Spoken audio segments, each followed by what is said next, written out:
محبت کی شادی کا ثبوت قرآن میں بھی ہے، مولانا صاحب کیوں منع کرتے ہیں محبت کرنے سے؟ نعوذ باللہ من ذالک، یہ بڑی سخت بات ہے۔ سیدنا یوسف علی نبینا علیہ الصلوۃ والسلام اور زلیخا کا جو واقعہ ہے نا، اس میں عشق مجازی کی جو دلیل دیتے ہیں نا، یہ غلط ہے۔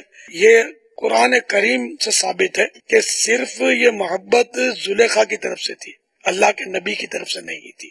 پارہ 12 سورہ یوسف آیت نمبر 30 میں ترجمہ کنز ایمان، اور شہر میں کچھ عورتیں بولی کہ عزیز کی بیوی، عزیز مصر کی بیوی زلیخا یا مراد ہے، عزیز کی بیوی اپنے نوجوان کا دل لبھاتی ہے، بے شک ان کی محبت اس کے دل میں، زلیخا کے دل میں پیر گئی ہے، رچ بس گئی ہے۔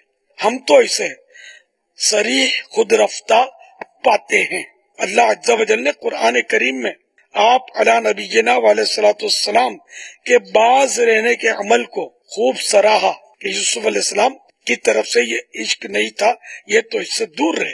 آج کل کے جو عاشقان نادان اپنے گناہوں بھرے سڑے ہوئے بدبودار عشق کو درست ثابت کرنے کے لیے معاذ اللہ حضرت سیدنا یوسف علیہ نبینا علیہ الصلوۃ والسلام اور زلیخا کے واقعے کو آڑ بناتے ہیں، یہ حکم قرآنی کے سراسر خلاف اور کئی صورتوں میں سیدھا کفر تک لے جانے والا ہے۔ محبت غیر کی دل سے نکالو یا رسول اللہ، مجھے اپنا ہی دیوانہ بنا لو یا رسول اللہ۔